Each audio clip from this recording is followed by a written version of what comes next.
ditipu ya sama kawannya yang permasalahan money changer itu, ya kan, yang dia apa eh, apa sih?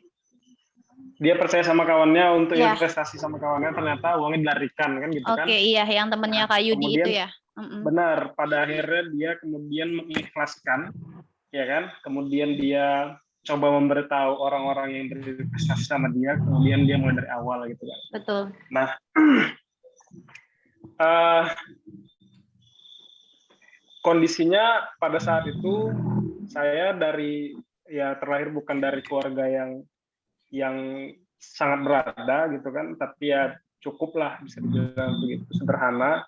Nah, jadi untuk sekolah saja pada waktu itu saya harus harus bawa roti ya, jualan roti sekalian di sekolah, kemudian juga sampai dengan kuliah saya harus jualan roti, kemudian ngajar juga, ngajar privat lah anak-anak SD SMP pada waktu itu yang bisa.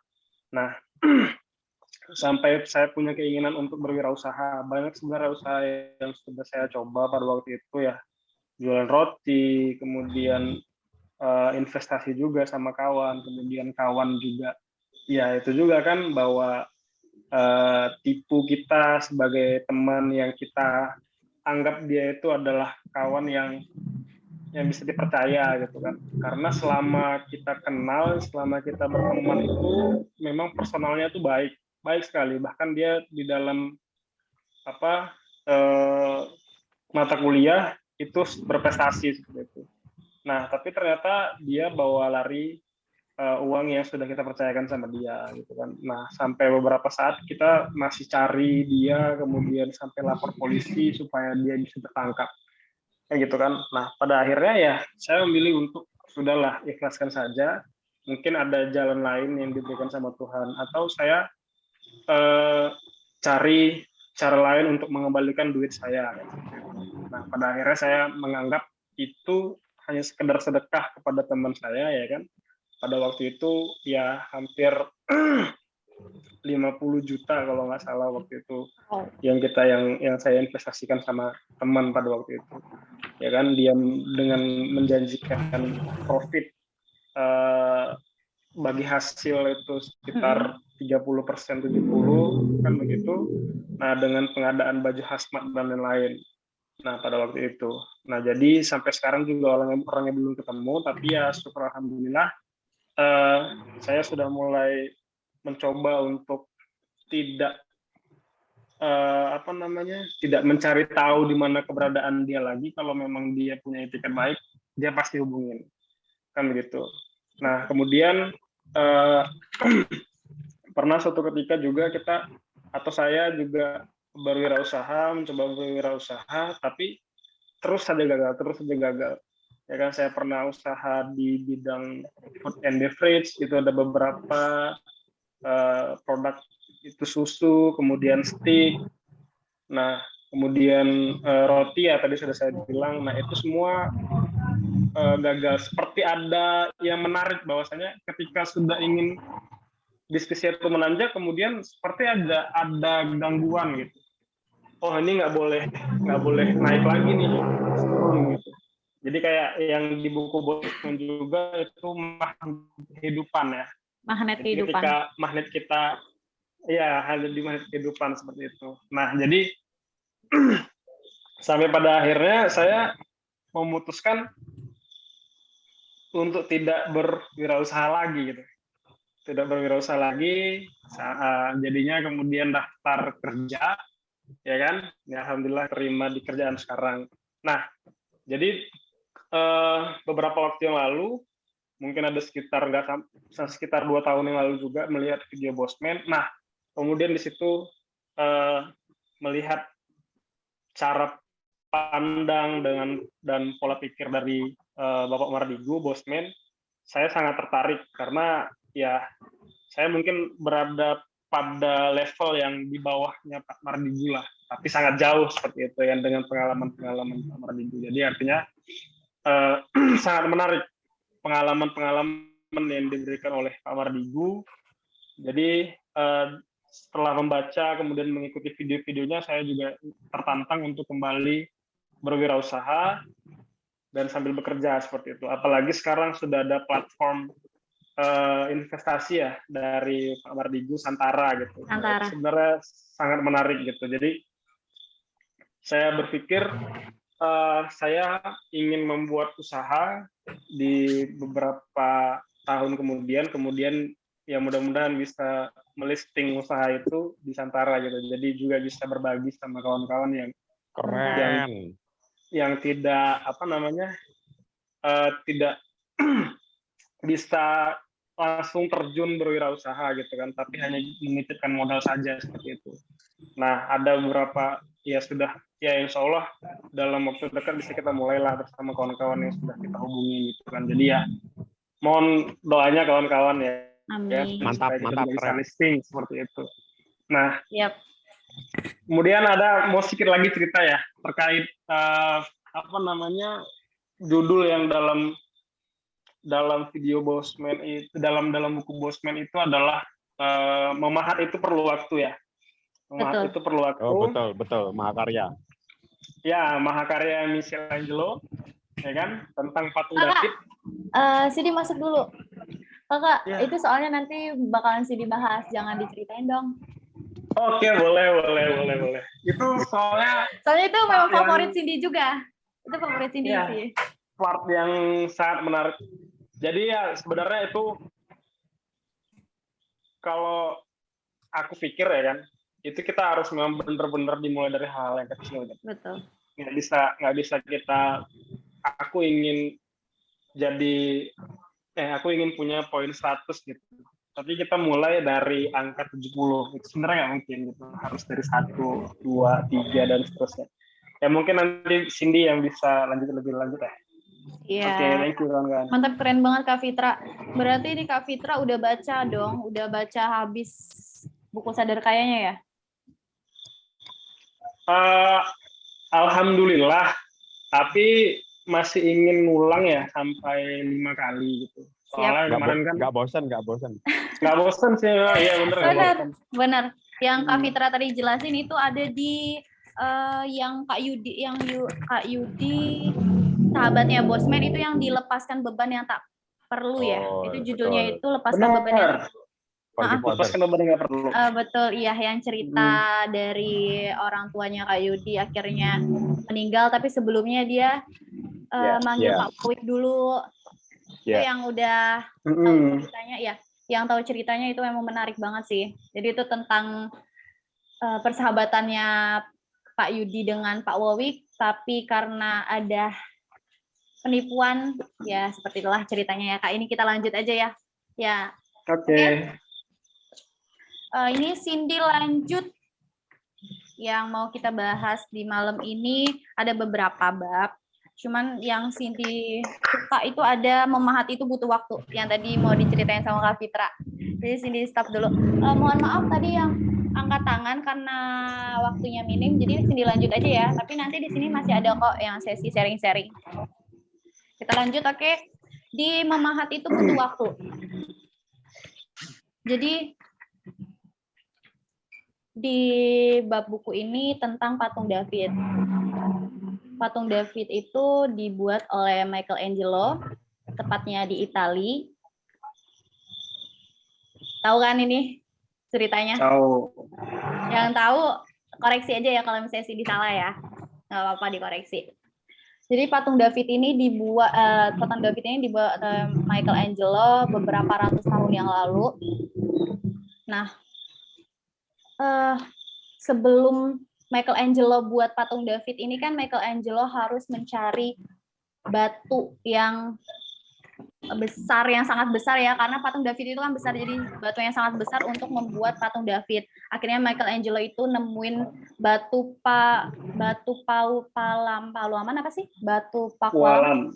Nah, batu pualam itu yang sangat besar di pinggir jalan Flores ya, di pinggir jalan Flores. Nah, di situ Michelangelo itu membuat sekitar 2 tahun membuat patungnya dan ditambah 2 tahun lagi untuk mengoles. Jadi untuk menghaluskan patungnya supaya patungnya itu benar-benar terlihat semenarik mungkin.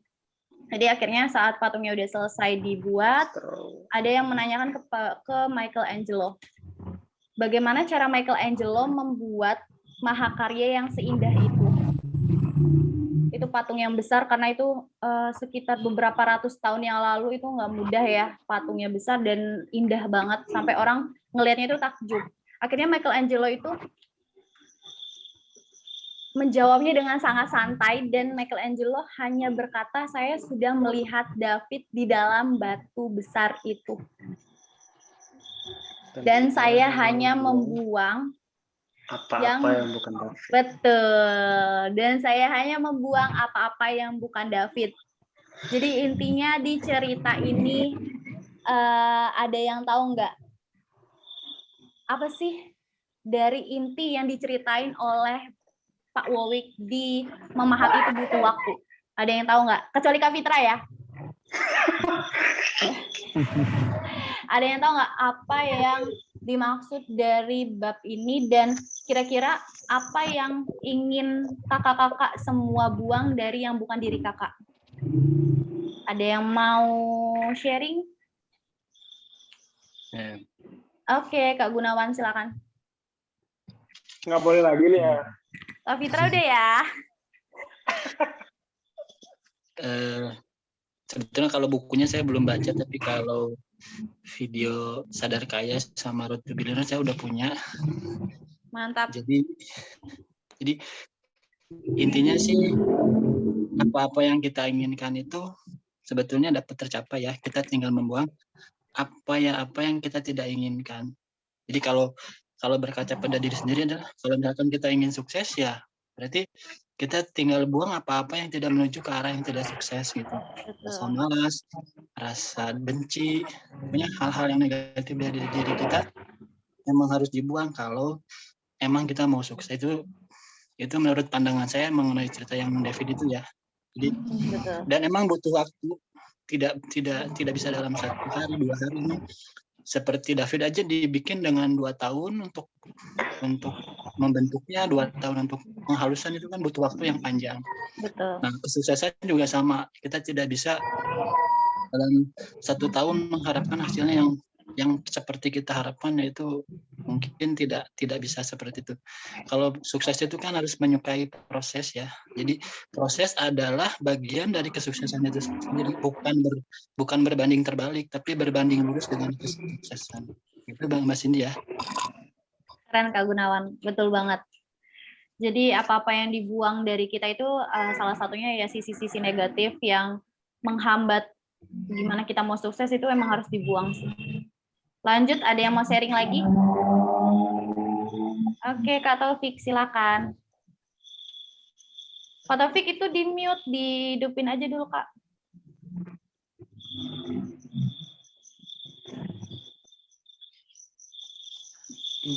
Angel.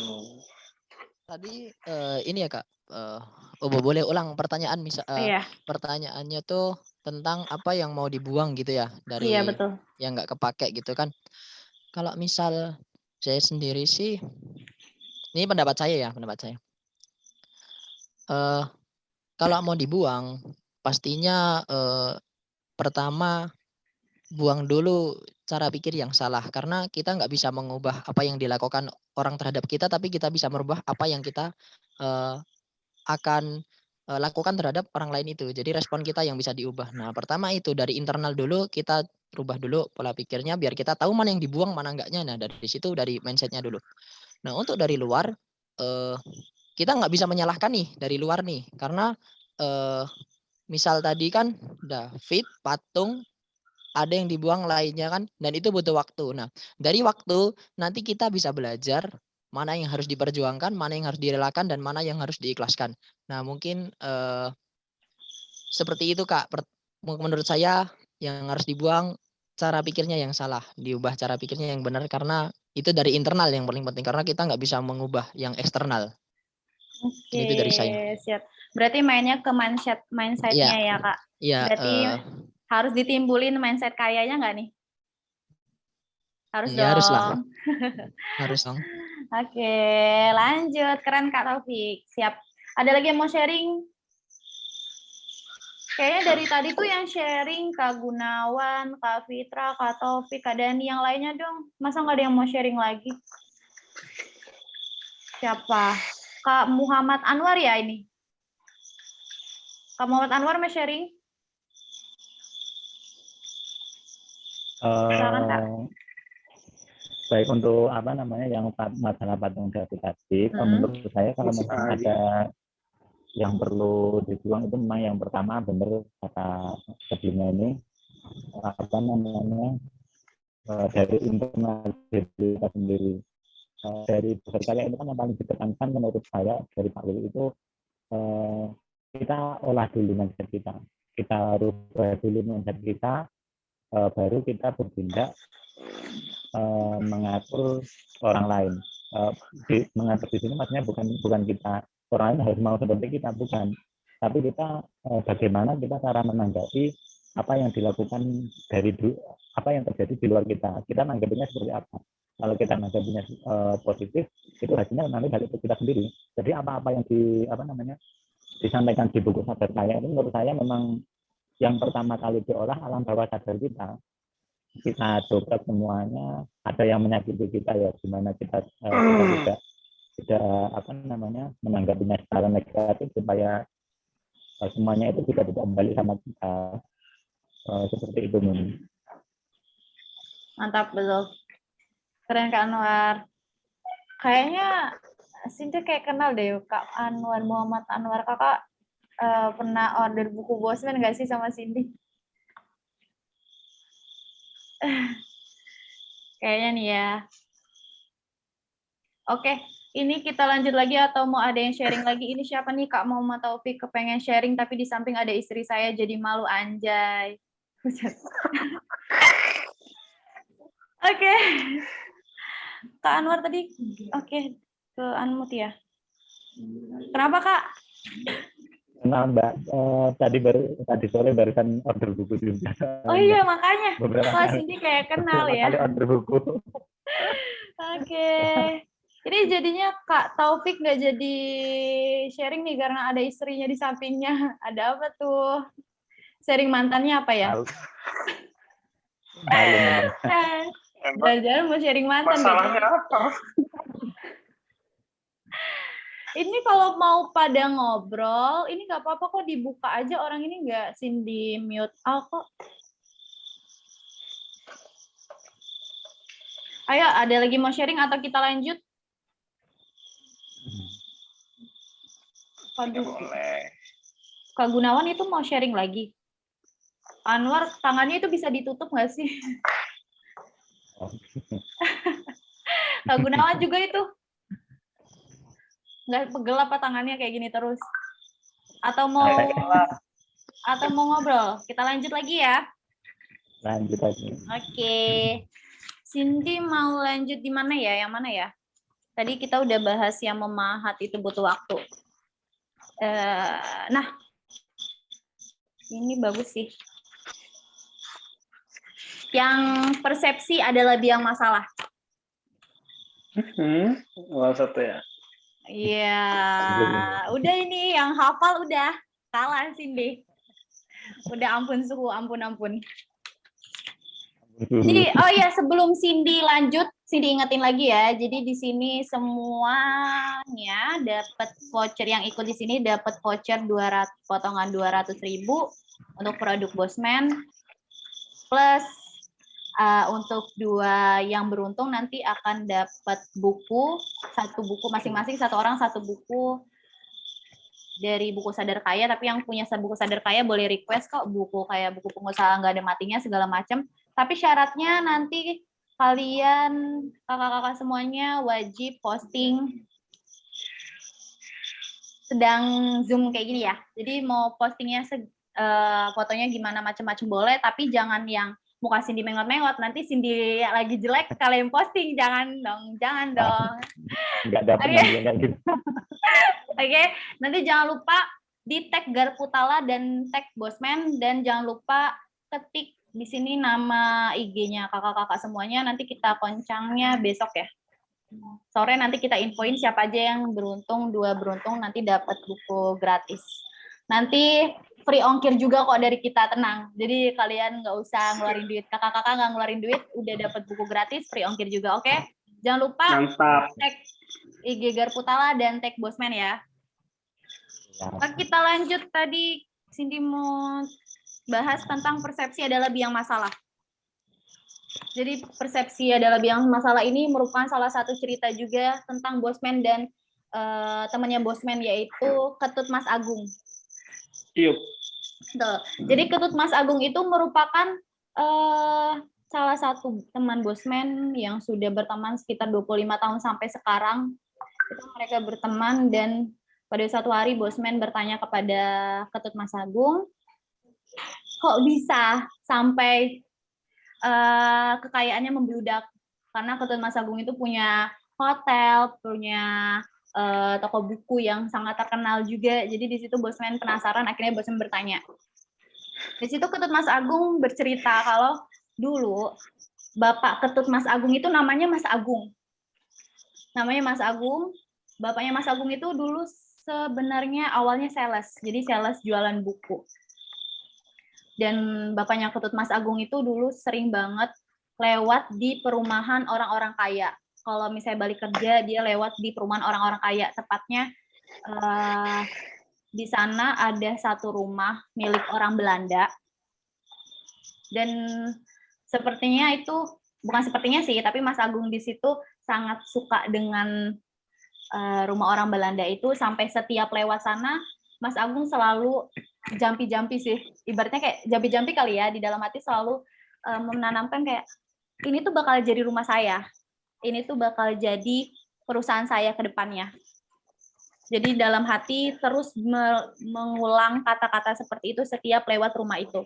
Akhirnya suatu ketika ada kejadian perjanjian Linggarjati. Jadi perjanjian itu mengharuskan orang Belanda untuk angkat kaki dari Indonesia. Oke. Pada saat itu orang Belanda itu bingung dong, masa dia harus ninggalin asetnya dengan cuma-cuma. Akhirnya dia mau menjual rumahnya itu. Udah disebar di iklan, iklan salah, zaman dulu belum ada iklan ya. Udah disebar di radio, udah disebar di koran, tapi belum ada yang beli rumah itu. Akhirnya mereka juga menjual rumah itu, jadi buat papan besar-besar, rumah dijual, tapi belum ada juga yang nanya. Akhirnya istri dari orang Belanda itu berkata kepada suaminya, apa kita harus jual ke salah satu orang yang sering lewat rumah aja? Nah, pada saat itu pas banget nih, Mas Agung lewat rumahnya dengan pakai sepeda zaman dulu, dan dipanggil sama orang Belanda. Ditawarin, mau beli rumah kita enggak? Dan disebut harganya bla bla bla bla. Di situ Mas Agung pengen, tapi ya gimana ya mikirnya, di saat itu juga kan nggak mungkin tuh dengan sales buku terus dia ada uang sejumlah segitu. Akhirnya dia bingung, dan orang Belandanya memberikan solusi untuk mencicil selama 5 tahun. Dari sana 5 tahun itu ternyata Mas Agung bisa melunasinya, dan rumah besar itu yang jadi impian Mas Agung setiap hari lewat benar-benar terkabul, dan mulai dari sana perusahaan Mas Agung dimulai. Jadi yang bisa dipetik dari bab ini apa? Ada yang mau sharing? Kak Taufik lagi. Nggak ada yang lain nih? Oke, Kak Taufik dulu. Silakan.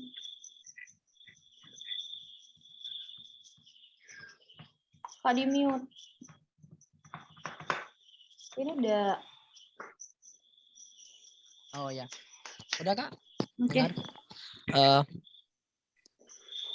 Oke, langsung saja. Untuk seperti itu kan berarti kan tentang tadi ya yang saya sampaikan pertama tentang mindset pemikiran. Mindset pemikiran. Jadi pikirannya udah jadi juara dulu, menang dulu, dapat dulu, masalah nanti dapat enggak belakangan gitu kan. Dapat dulu, dan saya pernah pengalaman itu juga.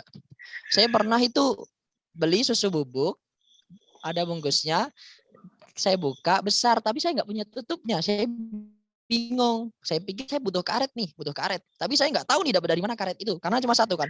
Beli juga transport agak jauh gitu. Emang daerahnya agak ya terpencil gitu lah, apalah. Nah, tanya teman-teman nggak ada yang punya. Saya bingung nih. Yaudah, yang penting pengen karet dulu aja. Nah, tiba suatu hari saya pergi ke kota, terus pulang mampir beli es kelapa lah, kelapa muda. Setelah pulang, saya istirahat karena lelah. Nah, bangun, minum tadi es kelapa muda, tapi esnya udah cair tuh. Nah, udah nggak es lagi. Nah, di situ pengikatnya itu karet. Langsung saya sadar di situ bahwa ini yang aku butuhkan gitu.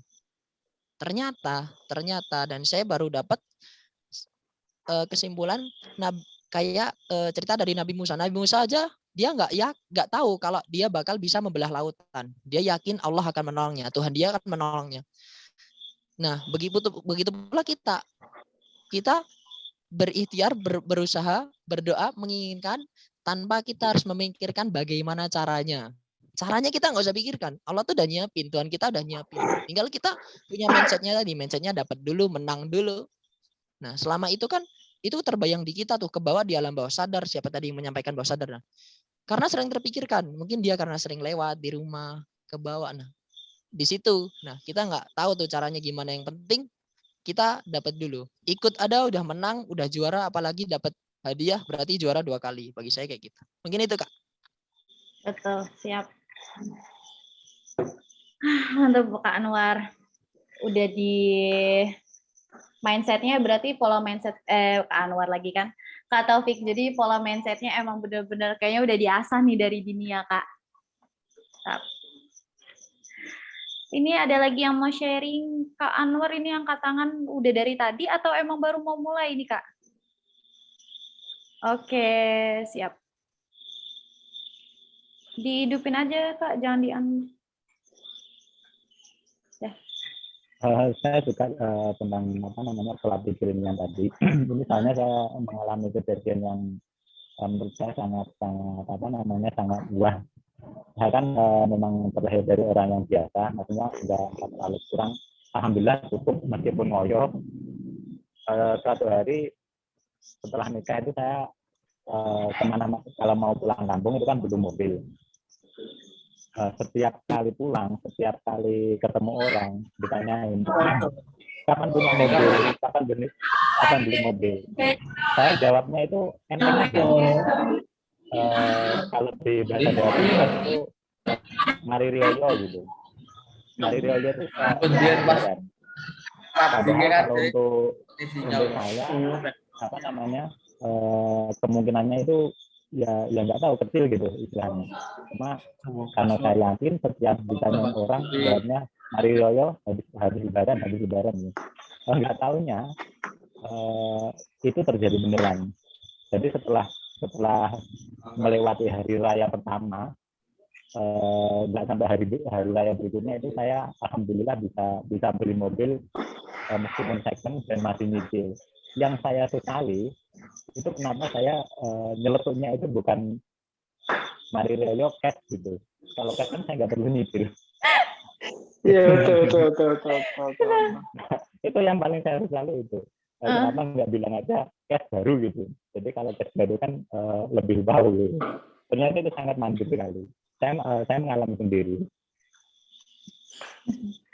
Kalau ditanya pokoknya jawabnya habis lebaran gitu. Ternyata terkabul juga. Habis lebaran entah jalannya dari mana, dengan tabungan belum ada atau apa belum siap. Ternyata bisa juga. Yang paling sekali ya itu, kenapa nggak cash? Mintanya nggak cash baru sekalian gitu. Ya, next mobil selanjutnya kali ya, Kak. Amin. Ini lagi kalau lihat di jalan nyeletuk, saya jadi mobil saya nanti cash gitu. Amin. Harus dong kayak gitu, Kak. Soalnya kan di buku Sadar Kaya ini juga ada yang namanya getaran. Jadi kayak misalnya itu bawa perasaan kita, Kak. Jadi lebih ke mindset sama perasaan. Jadi kan pernah nggak sih kayak kalian ngerasain, kakak-kakak semua ngerasain kalau misalnya nih ada kejadian kayak Cindy nih ya, contohnya Cindy pernah bawa motor tapi lupa bawa SIM. Jadi dalam hati itu tuh ada di depan itu ada pos polisi itu. Ini persis banget ceritanya sama Bosman. Tapi itu emang bener-bener Cindy pernah ngerasain. Jadi di depan itu ada pos polisi, sedangkan itu tuh sebenarnya nggak razia. Tapi dalam hati Cindy tuh Cindy mikir kayak, aduh kena tilang nih, lupa bawa SIM lagi. Padahal orang lalu lalang aja, tapi beneran kena tilang. Jadi namanya getaran. Jadi makanya dalam hati itu kita tuh pikir aja gitu yang positifnya. Gak usah yang negatif-negatif, ilangin aja nggak dari pandangan negatif, karena negatif itu dari pikiran aja itu bakalan benar-benar bisa terjadi. Karena Cindy pernah, dan mungkin bukan Cindy aja ya, pasti di sini kakak-kakak juga pernah ngerasain. Gitu. Hati yang didukung alam itu. Bener, betul.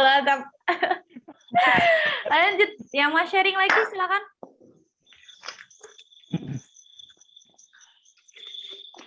Ada mau sharing lagi Kak Ridwan? Oke, kita buka.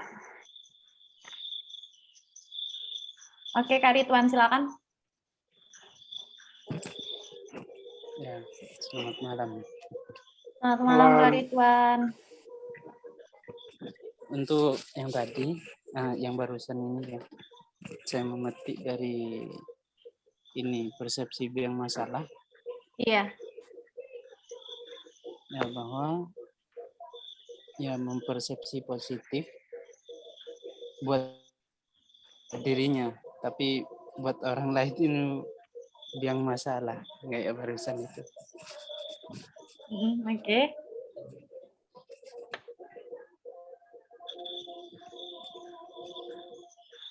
Ya kita harus positif itu. Dalam hal apa nih Kak positif? Itu saja. Dalam hal apa dulu positif nih? Yang kakak bahas tadi yang persepsinya. Oke. Maksudnya jadi, kita itu mikir positif. Berarti selama ini kakak udah berpikiran positif terus ya Kak? Berarti mindset kakak ini udah dirubah belum nih? Alhamdulillah. Alhamdulillah ya, apa? Semenjak itu menyimak video Bosman. Pikirannya jadi merubah jadi positif. Berarti selama ini ada negatif-negatifnya gitu ya? Iya. Oke. Itu. Oke, semoga pikirannya selalu positif ya Kak. Bahaya itu negatif, jangan negatif, ngeri. Ya. Latihan. Oke, ada yang mau sharing lagi? Lanjut. Saya dong. Siapa nih?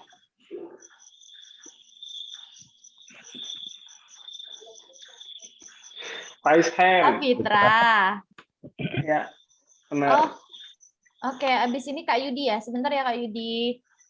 Boleh kan? Oke, boleh Kak Fitra, silakan. Tadi dilarang suhu nih, soalnya. suhu nih. Suhu. Enggak. Kayak gimana?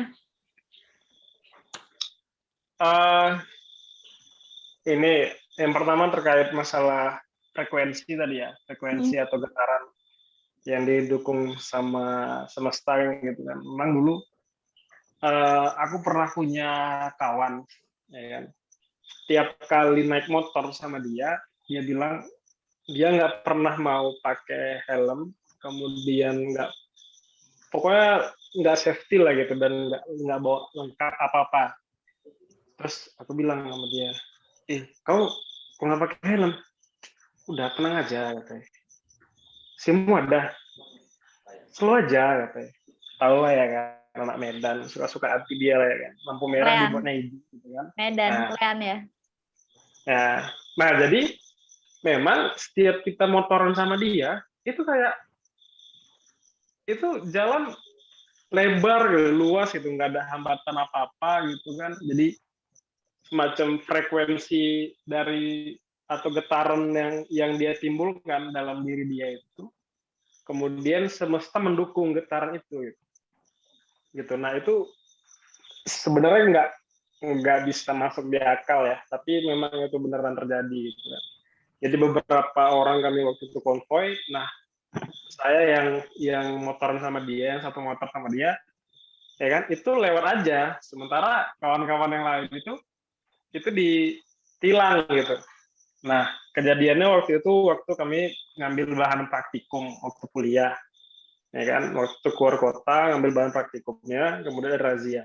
Nah kami lewat aja, tapi kawan-kawan yang lain itu ditilang gitu. Sampai pada akhirnya polisinya kasih kami lewat karena kasihan mungkin ya kan, dia juga sudah orang tua dan dilihatnya kami mungkin sebaya sama anaknya. Pada akhirnya cuman kami beliin minum aja waktu itu. Karena bapak itu pun kami lihat juga di pinggir jalan itu tidak ada bawa minum gitu kan. Nah jadi itu kayak memang benar-benar terjadi gitu. Frekuensi dari kita itu yang harus kita timbulkan dulu gitu. Kita harus percaya diri dulu, ya kan, supaya semesta itu memang benar-benar mendukung kepercayaan diri kita. Jadi kalau misalnya kita sudah punya getaran-getaran negatif, ya mendingan dikikis aja getaran-getaran negatif, ditimbulkan lagi getaran-getaran positif. Oh aku bisa, aku sehat gitu kan. Jadi walaupun kita kena bombardir apapun itu ya mungkin kita akan selalu sehat gitu. Jadi getaran-getaran dalam diri kita itu sendiri kan gitu kan. Betul. Nah kemudian terkait mindset itu yang masalah. Jadi sebenarnya aku mau bagi cerita, aku mau bagi pengalaman itu bukan di diri aku ya, tapi ada di diri kawan gitu kan. Nah kebetulan pada waktu itu dia yang bagi cerita gitu kan. Nah kebetulan kawannya ini adalah perempuan. Jadi dia selalu bilang gini pada waktu itu, ya jadi teman curhat lah istilahnya kan. Dia bilang, Fit, aku mau dapat pasangan nih, mau dapat cowok yang posesif gitu kan. Aku tuh mau diatur gitu. Aku nggak mau dibebasin gitu aja gitu. Aku mau dia tuh ngatur aku nggak dibolehin begini gitu kan. Nah, terus aku bilang sama dia, ya nggak bisa lah kan gitu kan, kita kan punya privasi dan privasi itu kan harus kita sendiri yang pegang rahasia itu kan. Kau nggak boleh kasih privasimu sama siapa-siapa aja. Nah itu terus diulang dia ketemu dan setiap kali cerita dia selalu bilangnya itu gitu. Jadi memang dia berpikir dia mau dapat pasangannya seperti itu. Nah pada akhirnya dia benar-benar dapat pasangan yang seperti itu dan dia ngeluh juga gitu. Dia ngeluh juga ketika dia sudah dapat pasangan yang overprotective atau pasangan yang posesif gitu. Nah, jadi ya seperti contoh dari Mas Agung tadi, ya kan? Nah, coba aja si Mas Agungnya itu nggak mengulang-ulang atau nggak berpikir bahwasanya aset itu, rumah itu akan menjadi miliknya di kemudian hari, ya kan? Nah, itu nggak akan terjadi gitu. Ya kan? Nah, mungkin relate lah atau sama lah dengan apa yang saya ceritakan, pengalaman kawan saya tadi yang dia ingin punya pasangan yang posesif gitu, yang overprotective. Tapi ketika dia mendapatkan pasangan yang seperti itu, pada akhirnya dia mengeluh. Nah, jadi maksudnya ketika kita ingin membentuk satu getaran, kita ingin membentuk satu mindset, coba bentuk atau tanamkan dalam diri kita itu mindset yang benar-benar positif gitu. Supaya ketika itu terjadi kita bersyukur, bukan ketika itu terjadi kita mengeluh lagi gitu. Seperti kawan saya tadi kan, dia tanamkan, wah aku pengen punya seperti ini. Ketika sudah dapat dia mengeluh lagi gitu. Bukan bersyukur tapi malah mengeluh. Nah, jadi mungkin itu sih sedikit cerita dan pengalaman yang bisa saya bagi pada kesempatan kali ini terkait mindset dan getaran jiwa tadi ya. Makasih Kak Cindy. Makasih Kakak. Itu ceritanya itu benar-benar 11-12 sih dari cerita-cerita Bosman. Sebenarnya di buku Sadar Kaya Bosman ini pasti kakak-kakak semua udah pernah ngalamin. Karena ini ceritanya ini soalnya kalau sih dibaca itu sebenarnya ada banyak banget di kehidupan kita, cuman mungkin kita nggak ngerasain atau kita baru sadar pas baca mungkin ya, karena Cindy baru sadar pas baca buku ini juga sih. Jadi mohon maaf ini tadi Kak Yudi tadi karena waktunya kita udah mepet banget Kakak. Jadi nanti kita lanjut untuk selanjutnya ya. Jadi sini mau ngerangkum dari kita semua, dari kakak-kakak semua. Jadi intinya sadar kaya ini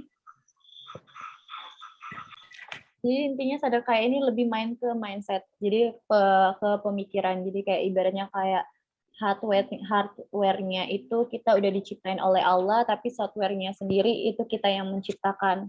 Dari software kaya, software makmur, software kegembiraan, itu kita semua yang menciptakan.